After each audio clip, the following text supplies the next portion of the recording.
Good afternoon, everyone, and would like to welcome all of you to the first webinar on the introduction to the Southeast Asia Sport and Youth Crime Prevention Initiative today. And this is the initiative initiated by the International Olympic Committee, the IOC, and the AFD, the French Development Agency. My name is Vongtep Atakanvanvati. I'm a senior advisor of the Allied Sport, which is the organization, a UK-based organization that is the lead delivery of this initiative, working in consortium with other organizations, which I'm going to introduce afterward. When we're ready to start, we have more than 20 participants now. Okay, and just to again welcome, and the fact that all of you here is clearly is a clear indication that you all have seen the official launch of this initiative last week on the 1st of July, whereby we put out the call for grants for the implementation of this program, which of course contain the links to this meeting, and it's really to help facilitate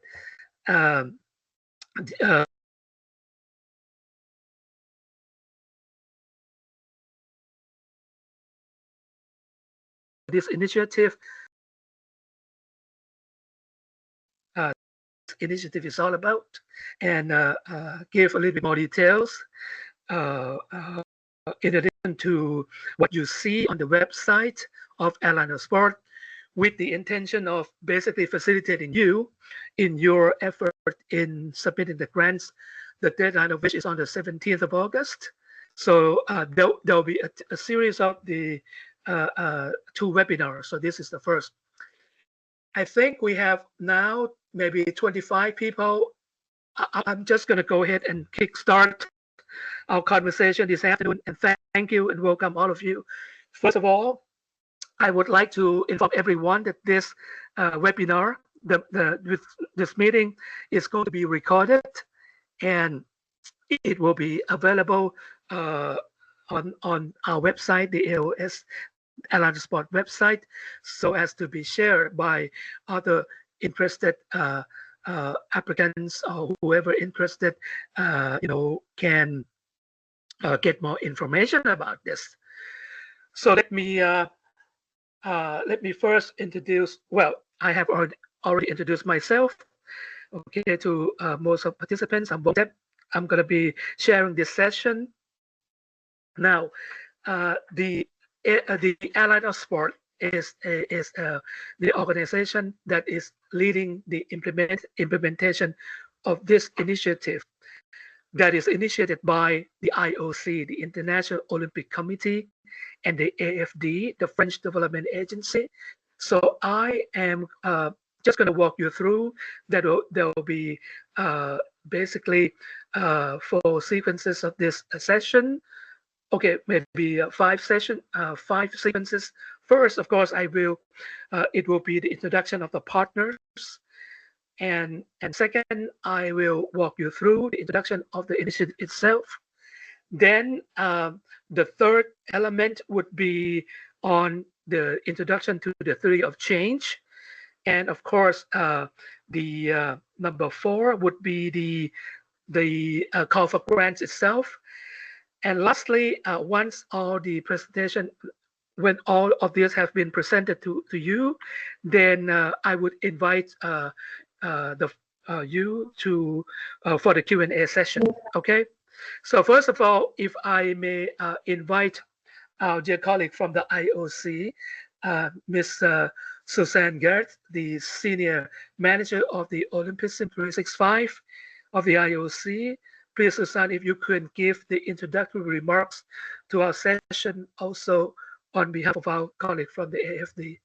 You have the floor. Thank you very much, Vongtep, and good afternoon to all of you. Good morning, of course, also to the European-based colleagues, but first and foremost, good afternoon to all the interested organizations here in the room. Thank you very much for joining, and really happy and excited to being here for this first webinar of the Sport and Youth Crime Prevention Initiative in Southeast Asia. We truly believe that sport can be a catalyst for social change and for sustainable development. In this regard, the IOC is joining forces with different stakeholders all around the world, not only the Olympic movement, athletes, NOCs, Olympic partners, but also with international organizations such as UN organizations, financing institutions and development organizations, CSOs, civil society organizations, NGOs, public authorities, to really strengthen the role of sport for sustainable development and to as enabler of the sustainable development goals.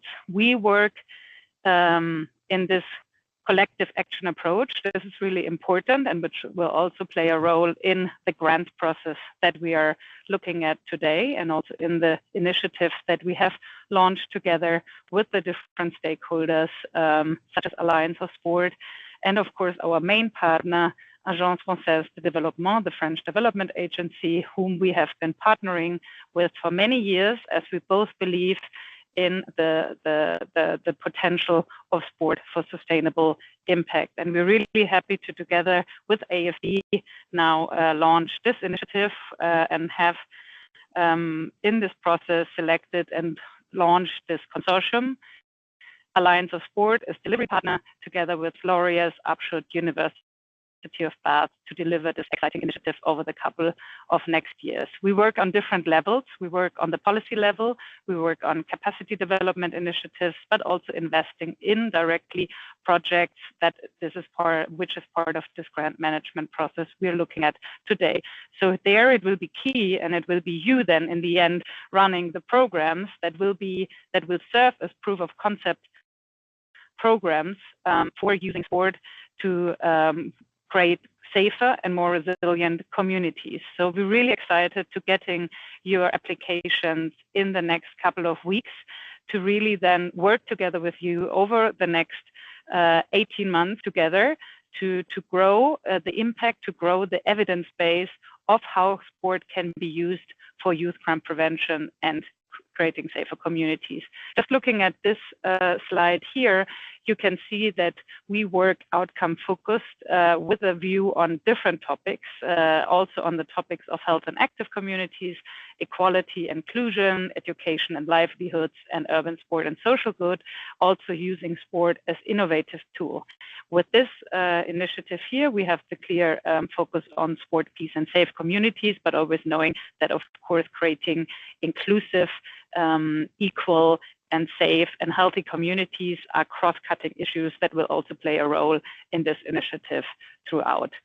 I think with this, because we don't have that much time today, I would like to close that I'm really excited for this to start now, to have you here in the room to be part of this process, because in the end, it's all the different levels that count. So the community projects that can inform the policies and vice versa.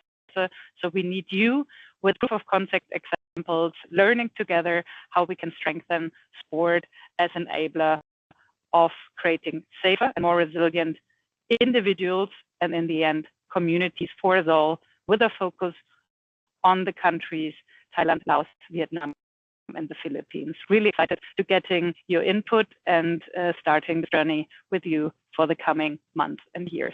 Thank you very much. And thank you very much, Suzanne, for your wonderful remarks. Really, I can just really echo what you said. This is actually a very exciting time for us to be really pushing forward this initiative. And I think also, as this is the first time that that IOC is moving with the initiative focusing on the linkage between sport and crime prevention. So yes, and the fact that this first webinar that we have this many organizations interested in participating goes to show that we're gonna have wonderful next couple of weeks during the application process. I take this opportunity to introduce other partners as well, in addition to I think Susan was already alluding to, working in close collaboration with us, the Island of Sport, are the three collaborators: Laureates Sport for Good Foundation, okay, and organization called Upshot, and University of Bath. And also, we're working closely with other international organizations like the UNODC as well. And so this is very uh, exciting new cross-cutting initiative. Now, let me just move to the introduction of this project, this initiative. If I may just have move to slide number 9, which will, yes, yes. Okay, so this is regarding the, just to give you the background, how there has been some movement at the international arena over the past couple of years, particularly within the United Nations.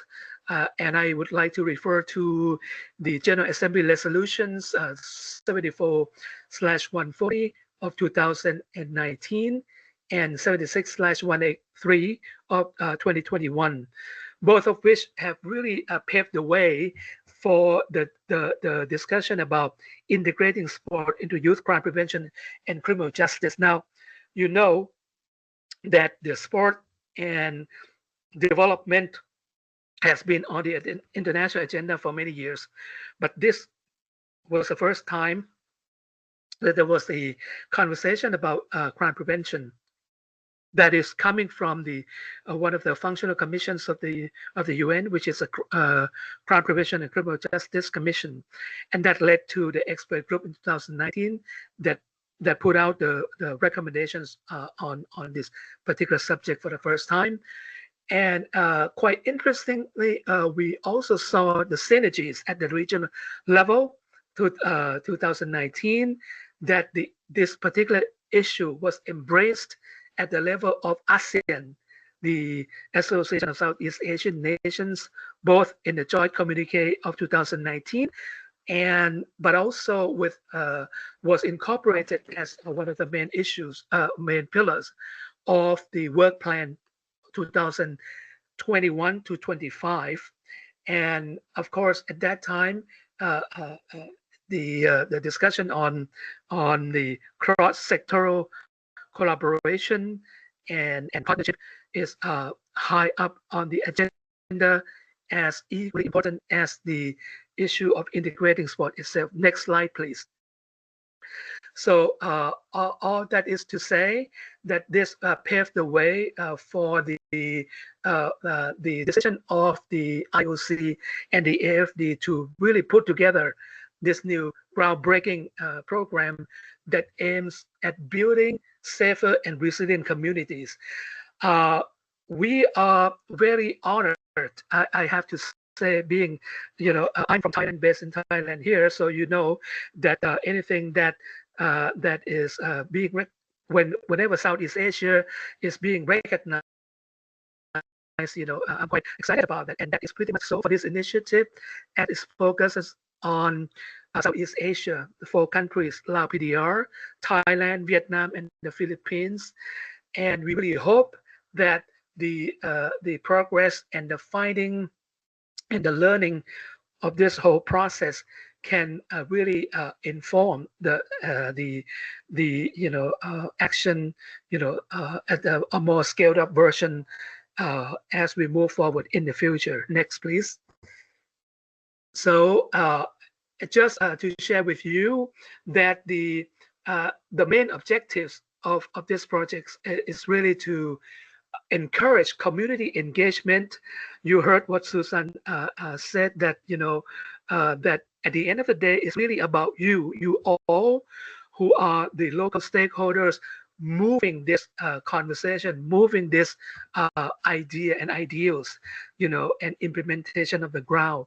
And so we really want to emphasize, the local ownership, community engagement, capacity building, of course, is key. And of course, when you say stakeholder collaboration, we also recognize that in each country, each of the 4 targeted countries, we are establishing the national network that looks after the sort of steer the movement and the implementation of this several projects within the country forward. Okay.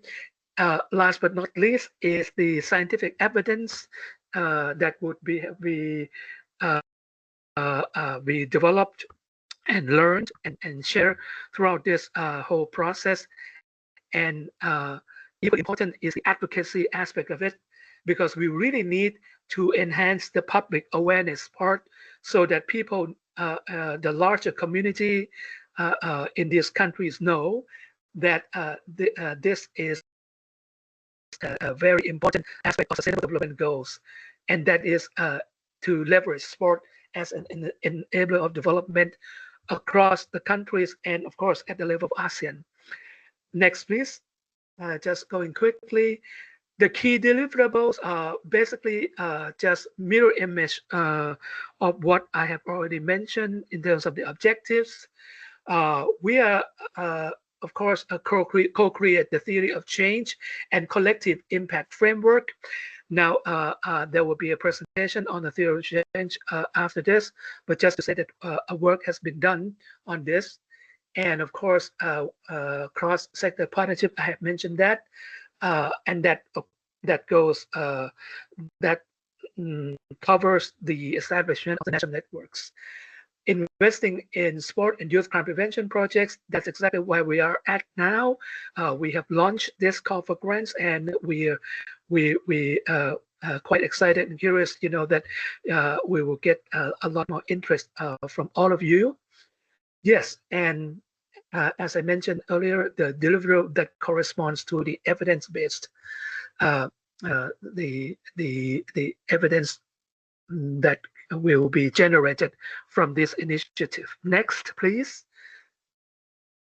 Okay, so just to go through briefly, we have worked together with the stakeholders and those who are in the field in all of the 4 countries, getting them involved in the process of co-creating theory of change, starting with the workshop on the 31st of March, to be 31st of March, and subsequent workshops and a review of the draft theory of change in May and June, which finally resulted in the launch of the theory of change.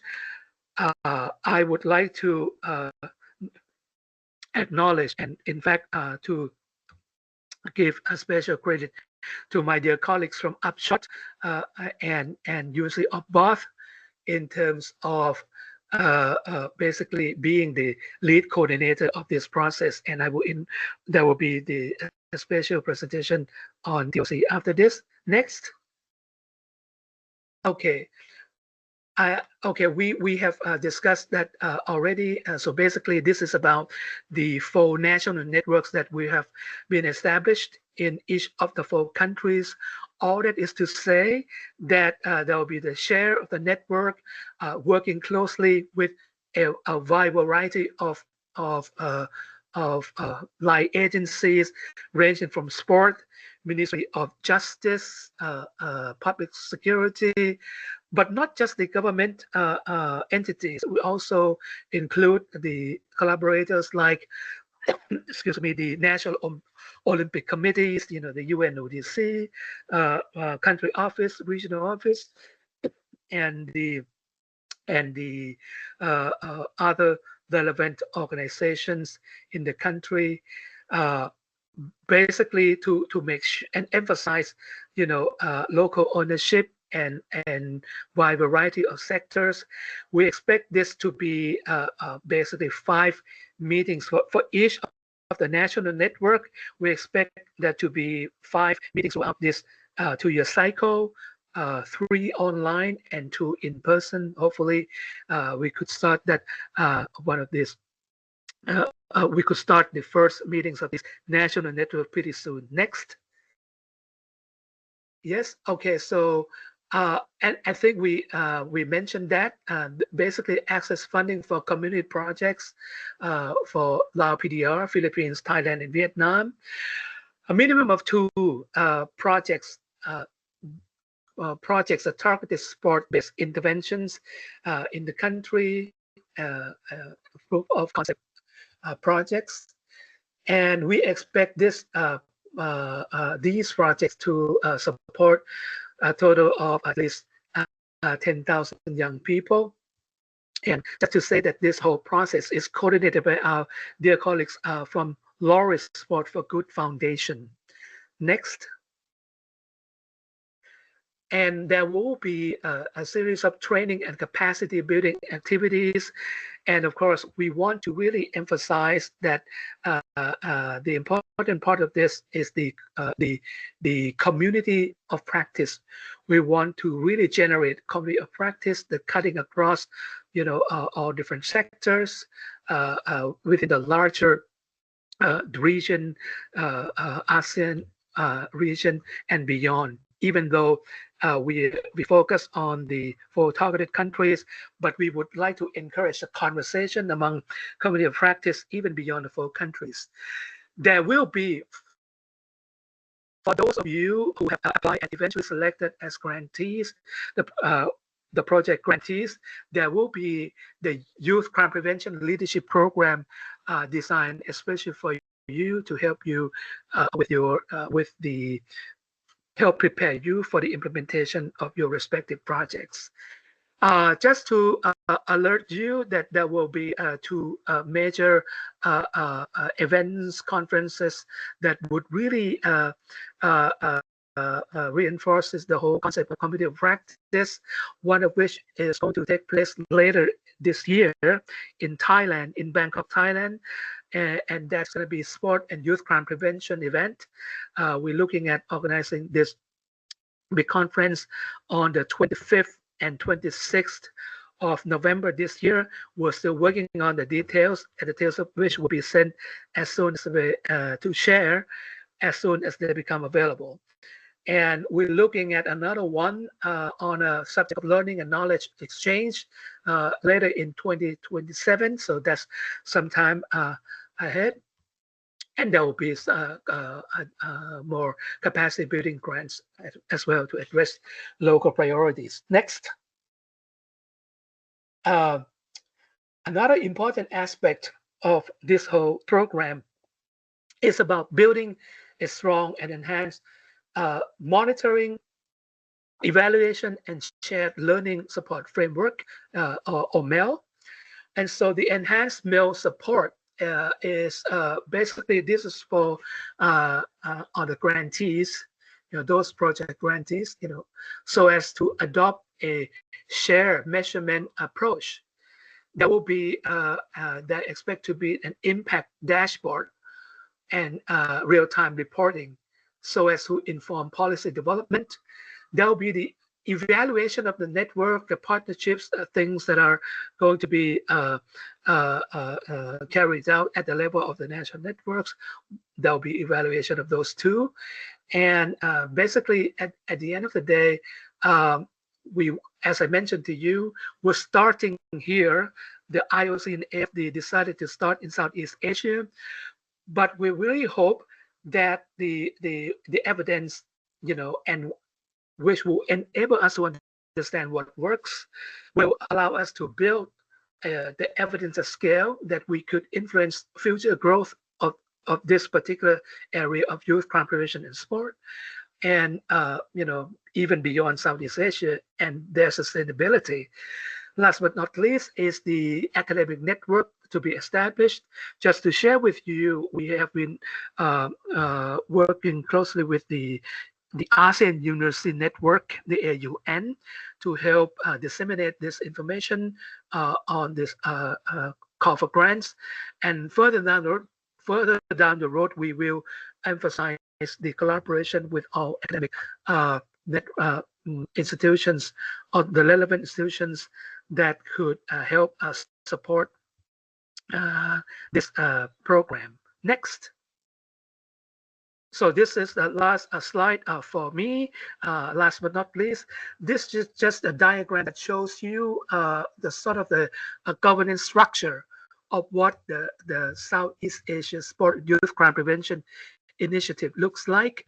And you can see that there is the different organizations ranging from the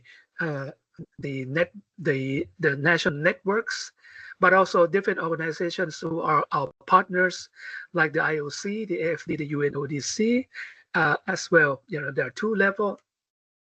There's the technical working group, the operational working group, but also at the higher policy level, we have what we call the advisory and the steering group. But just to show you that on the left side, that there is a connection, dotted line to the existing ASEAN mechanisms, because we want to make sure that we keep them informed and involved, and we would like to develop dialogue with all of the ASEAN partners.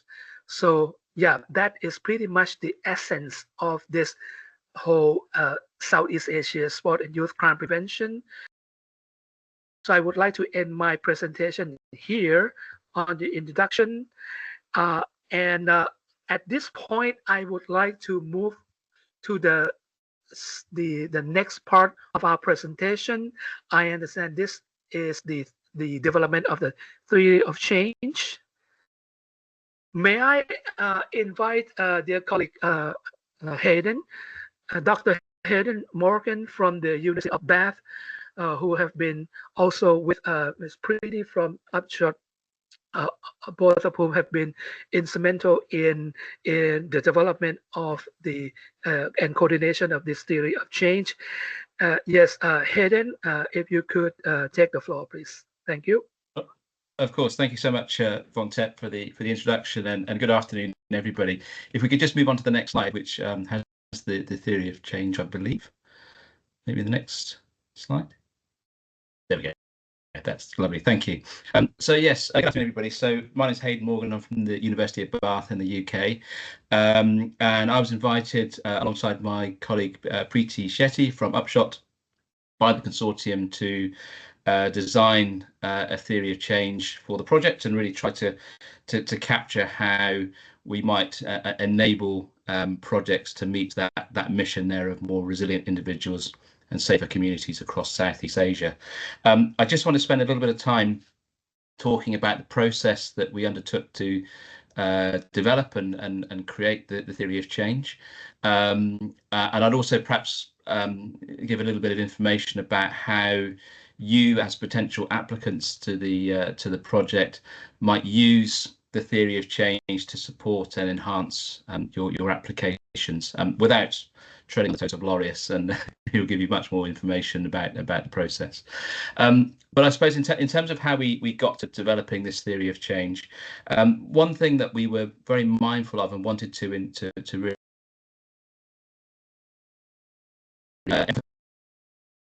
through this theory was local voice. We're very mindful that it was important that we try to build this theory of change from the bottom up, and use the voices of local stakeholders to design what would work for them within the Southeast Asian context. So that was probably the main reason, but we're also mindful that some of the things that are contained in the project, things like youth crime prevention, things like sport-based approaches, can mean different things to different people in different parts of the Southeast Asian region. So again, we really wanted to sort of build this theory of change to get an understanding of what those terms meant to different people in different parts of the region, and ensure that this was, as I say, this theory of change was built from the bottom up.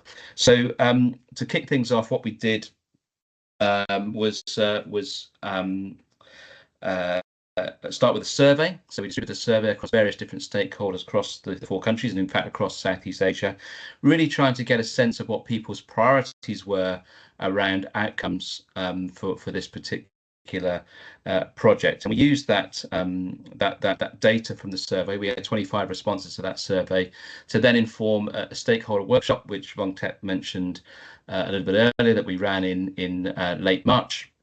And the purpose of that workshop really was to really sort of concretize really those outcomes, and to kind of get a sense of direction as to what was important to people across the region. So we had 15 stakeholders, again from across Southeast Asia, attending that workshop and contributing to an understanding of the various different outcomes at the individual level, at the social level or community level, but also at a systems level. So we kind of, after those two activities, had a pretty good picture around what the priorities were for people, what outcomes they thought were achievable at the individual, social and systemic level.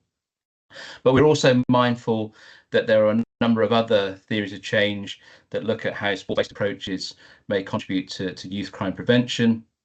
And also we had the Olympism 365 theory of change to connect to as well. So we kind of started to use our local knowledge and understanding that we've built and tried to connect that with some of the more sort of global policy and international perspectives on using sport-based approaches to prevent youth crime.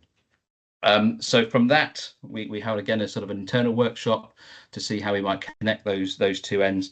And then Preeti and I designed a first draft of the theory of change, which isn't too different from what you see on the screen in front of you, but was there, which we again shared back to the people who attended our stakeholder workshop in March, again to get feedback from them to see if there are any gaps, things that were missing, things that didn't make sense, and above all try and get some approval for what we had drafted.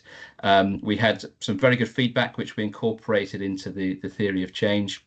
We also got, again, feedback from the IOC, AFD, UNODC, and a number of other kind of key stakeholders, and we were able to launch the change last week. So that was the sort of the process, and I'd like to think that we've kind of been pretty thorough in the way that we've done it. I tend to think that Preeti and I have really just held the pen on this, and that actually we've used the information both at a local Southeast Asian level, but also at a more sort of international and policy level to build this theory of change.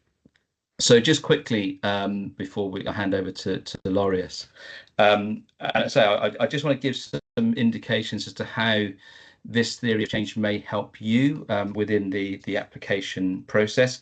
Obviously, don't want to undermine anything that our colleagues at Laureus might say, but I suppose really with this theory of change, we kind of see it as the sort of the roadmap to meeting that main mission. So how we can use sport-based approaches to meet that mission of more resilient individuals, safer communities across Southeast Asia. Okay, so I guess really how you might use this really is to demonstrate how your projects, how your initiatives might map onto this theory of change, and in particular I draw your attention to the various different outcomes. So you'll see there's short-term outcomes, intermediate outcomes, and long-term outcomes at the individual, social, and systems level.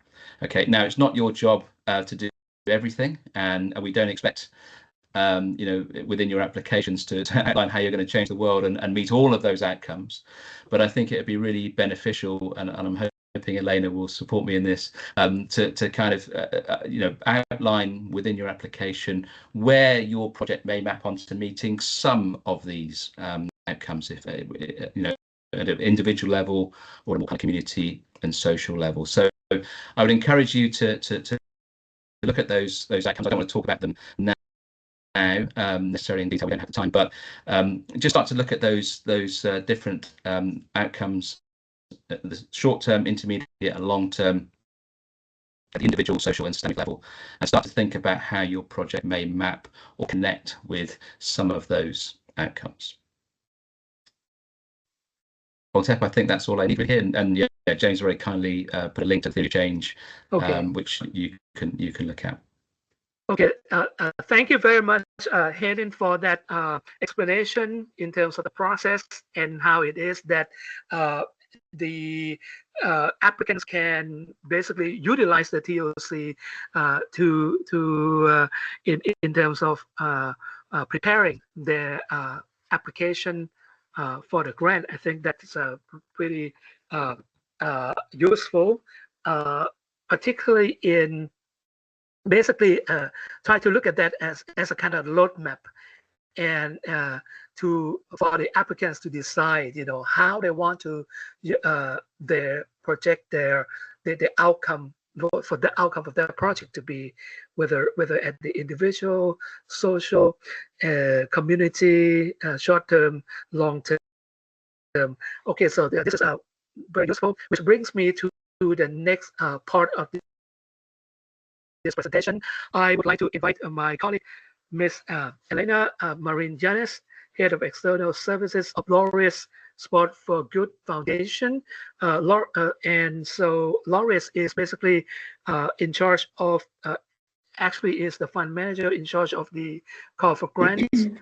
May I invite you, Elena, to walk us through? Thank you.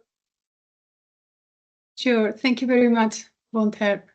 Thank you everyone for joining us today in this webinar. We hope that it will help everyone to better understand the principles behind the initiative and what is it that we want to achieve with it, and to understand where the grant making is having a space and a place within this initiative that, as we have been explaining, covers many other components as well.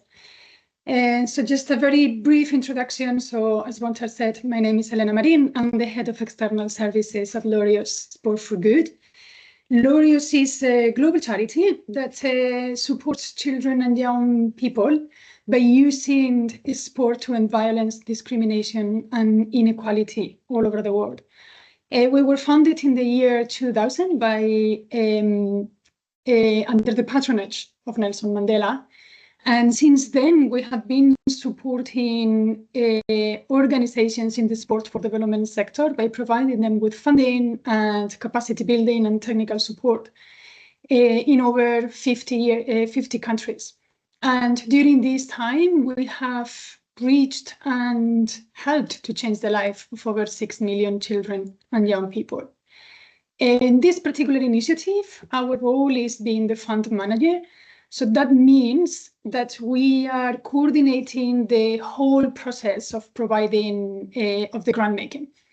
That means that we will be coordinating and working alongside the partners in the project to review and to select applications for funding, running the due diligence, reviewing the applications, etc.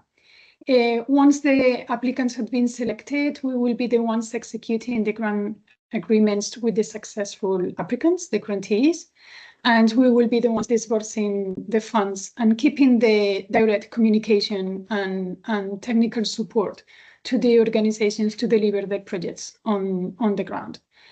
And as well, we will be the ones reviewing and approving the interim and the final reports that will be submitted by the grantees. The next slide, please. In terms of the eligible organizations for funding, well, just one thing. I'm going to be very brief in this description of the grant making. I'm going to give you just a very an overall view of what the process is going to look like, because next week on the 15th of July, at the same time of this webinar, we will be doing another webinar, as Vonter said at the beginning, but it's probably good to just remind everyone, specifically on how to apply. And we will run you through the online application form and the different questions, and we will give in space to organizations participating in the webinar to come with the questions and answers. But just as an overall, in the application form that is in the link in the launch of the project and the call for applications, you will find the eligibility criteria for the organizations that can apply. It is very important that you read those eligibility criteria to make sure that your organization falls within the organizations that we will be able to fund. But just as a brief summary, the organizations that we will fund must be legally registered as non-profit organizations, social enterprise, sport organizations, or sport clubs in the country in one of the countries of the project implementation. And these are the countries that are eligible for the funding, which is Laos, Thailand, the Philippines, and Vietnam. The organizations must also have any permission or legal authorizations that are required in the country to deliver programs on the ground. In some countries, they might not need anything, but in some countries, probably they will need some specific authorizations to deliver. So it is important that organizations are not only registered, but they also have all the authorizations and that the project can be actually implemented if they are successful. And following this idea, if they still have to apply for some authorizations or permissions, they also must be sure that they will be able to start grants around October 2025. That is the estimated month that we would like to all programs to start delivering.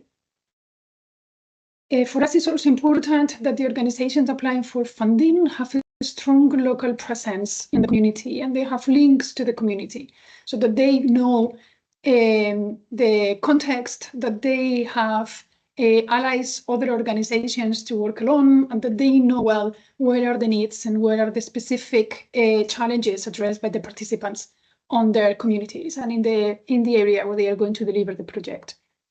That means that we also would like to see that the organizations applying for funding have experience in delivering sport-based initiatives that are contributing to safer and more resilient communities.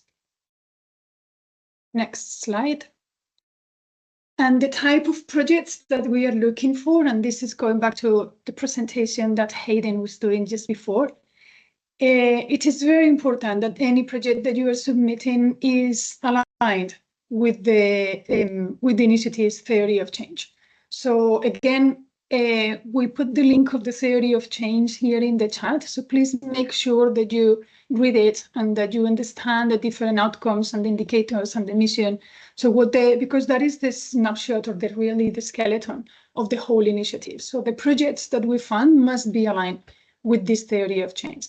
And as Hayden said, I completely agree with him. It doesn't mean that your projects have to meet all the outcomes or achieve all the outcomes in the theory of change, but they should be contributing to the achievement of those. So at least being linked with one or two of the outcomes and the indicators that are in the theory of change. So it's very important. I really encourage everyone to read it and get familiarized with this theory of change before deciding to apply. And it is also important that the applications are linked to at least one of the 3 tier level interventions, that they are also in the website and that Bontrab you mentioned at the beginning of your presentation. So these 3 levels are the primary, secondary, and tertiary interventions that are there in the slide. The primary are all projects that are using sport to build resilience, to promote inclusion, and prevent youth from becoming involved in violence or crime. So that will be targeting children and young people that are living in areas that are more prone to be involved in gangs or in crime. And the primary intervention will be to first stage of prevention and risk prevention.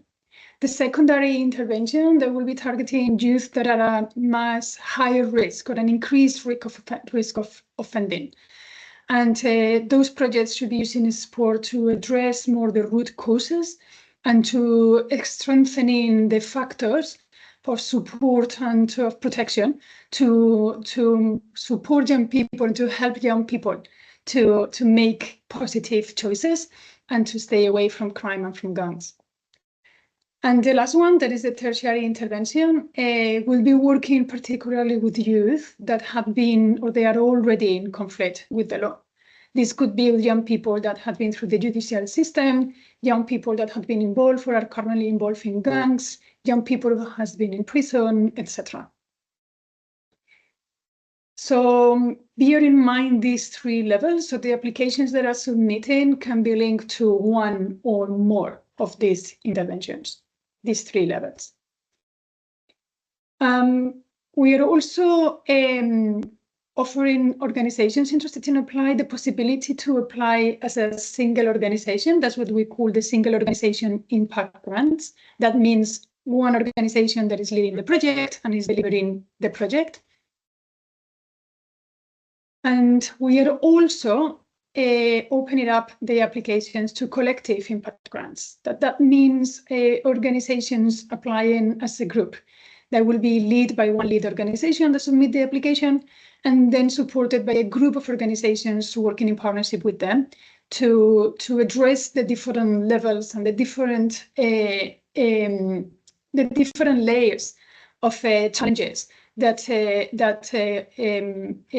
children and young people can face when they are living in communities that they are prone to violence, and where we want to work with communities and we want to strengthen safety and we want to strengthen resilience. So both options are available. So it will depend on your decision, which one you think that is more relevant to your organization and your so both of them will be available. As I said before, in the webinar that we are doing next week, I can run you more in detail on the different expectations that we will have for single organization impact grants or for the collective impact grants, and how you can fill in the application form depending on which one you are applying for. And finally, just a reminder of important dates. So the launch for the call for applications was on the 1st of July. Today, we're doing the webinar 1, that is the introduction to the initiative, and where we have been running you through all the different components and the objectives of the initiative, the theory of change, etc. And as I said before, next week, the 15th of July at 3:30 p.m. Bangkok time, we will be delivering a webinar specifically on how to apply and running you through the online application form. And importantly, of course, the deadline to submit applications is on Sunday, 17th of August at the end of the day. And for any question and for any technical issue that you can find in the launch for applications website, you can find my email address and my colleague Nantan that is here today as well. Thank you, Nantan. And just please be in touch and if you have any questions. Thank you. And I hope to see you. Oh, one more thing. If for those who are interested in applying and that they are going to come to the next webinar next week, I will encourage you to read the application form before and to come to the webinar with your questions already in hand. That will be much more useful for you. You have a look at the application form in advance. We will run you through all the details, but if you have a look first and think ahead on what will be the questions that you want to bring to the webinar, that will make things easier and more effective for you as well. Thank you.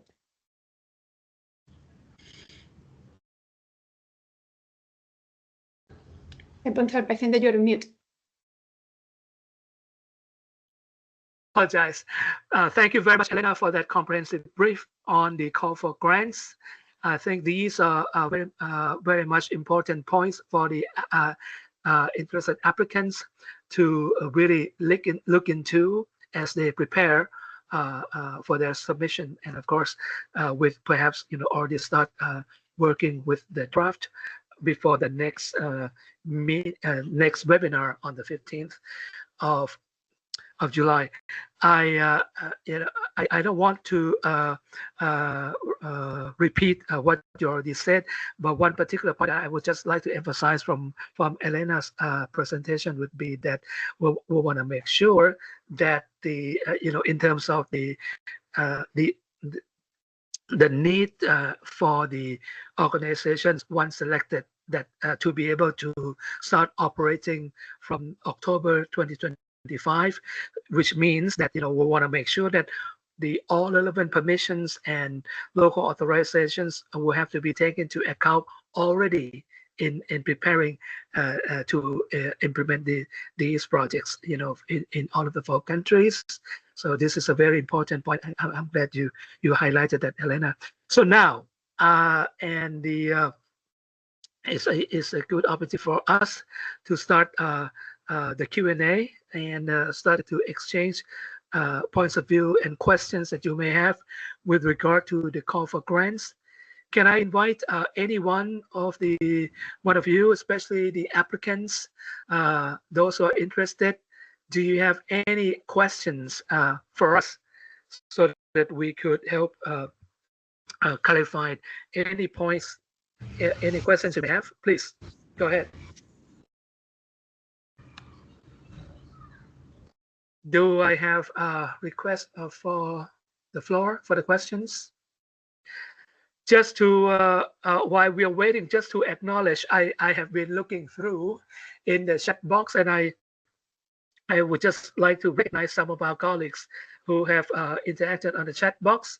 If I can acknowledge Julia from Manta, from Vietnam, Ms. Tu from GRET, a French NGO working on vulnerable communities, Vietnam Hearing Society Enterprises, Kimberly Lopez from Fund Life, Lian from World Vision, Pratana from Kenan Foundation Asia, Anglais for Planet Enfants Development in Vietnam. So these are some of our colleagues that have interacted in the chat box. I want to say hello to all of you. Can I invite you? Anyone would like to ask questions?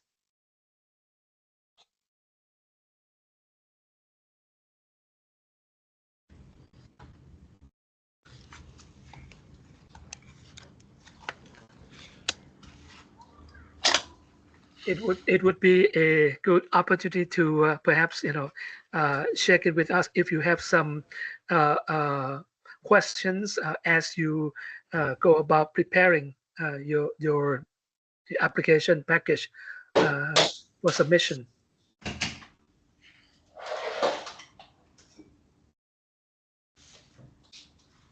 While we are waiting for applicants to ask questions, what about some of our colleagues?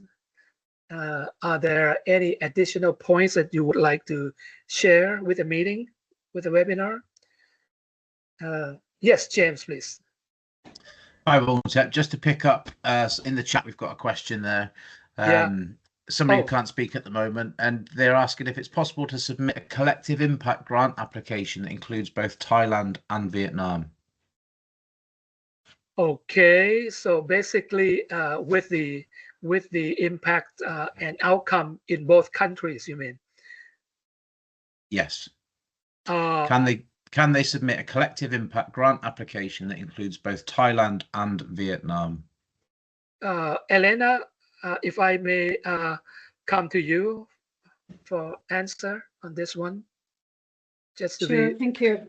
In principle, we are prioritizing programs that are delivered in one single country, so not a multi-country initiative. And this is just mainly to make sure that the work is focused on a specific area and is very targeting specific communities, and that we can understand where are going to be the specific the objectives and what we want to address country per country. Also, because we are aiming to fund more or less like a minimum of 2 programs per country. So in principle, we will prefer that organizations or the applications are focusing in one of the 4 priority countries. Yeah. Okay. And on that point, I take note now that for the projects being submitted, the outcome, the focus should be one particular country. But can there be the collective impact grant that are submitted and implemented by organizations from 2 different countries, but with the impact in only one country? Is that possible? With the impact in one country, yeah. So they have to be delivering in one country. Yes. The lead organization or the organization that is applying for funding must be registered in the country of delivery, and they might have all the permissions to deliver in that country. If they are applying as a collective impact grant and there are other organizations involved, and the other organizations are not based in the country, that is something that we will consider in case-by-case basis, particularly looking at what is the added value and the rationale for having organizations that are not based on the country of delivery. Right. So we will prioritize those that everyone is in the country of delivery, but if it's any other organization that is not, then it has to be clearly justified, and we have to understand what is the added value. Okay, thank you for that, Elena. That's really clear. Either way, for sure, the lead organization must be from that country. James, please. Thank you, Vongtep. One more from the chat, and it says, "Thank you for your presentation. Do you require us to use your? Do you require use of fixed indicators?" No. In the theory of change, there are indicators, and we will like, as we said before, organizations to link themselves to those. So it will be useful, and they can have indicators that are directly linked to the theory of change, but they can also have their own indicators. So selecting those that are in the theory of change will be useful. If they are not completely tailored to the context and the specific needs and objectives of the project, they can be adapted as well. And we invite organizations also to submit their own indicators. Okay, I hope that is clear. James, I think there are some more questions from the chat box, right? If I can see that there. Just looking at it's just about questions and next steps. So I can't see any more questions. All right. I think we're good to share information about the next webinar. Right. I like to ask if it, okay, is it possible to, okay, this is already dealt with. Yeah, there is some questions that are very specific about the budget. As I said, there will be a second webinar next week. So there will be a space for more specific questions about the applications and all the details. So I encourage everyone to join the webinar next week as well. And by the way, in terms of the application on the web, should any of the applicants encounter some technical issue, you can go ahead and address any question directly to Loris, right, Elena? Yes. Okay. Yes, on the application form, they will find my email address and Nathawan's email address as well, so they can address their questions to us, and we will have them from our side. All right. Okay, so I think that we have addressed all the questions that have been posted on the chat box.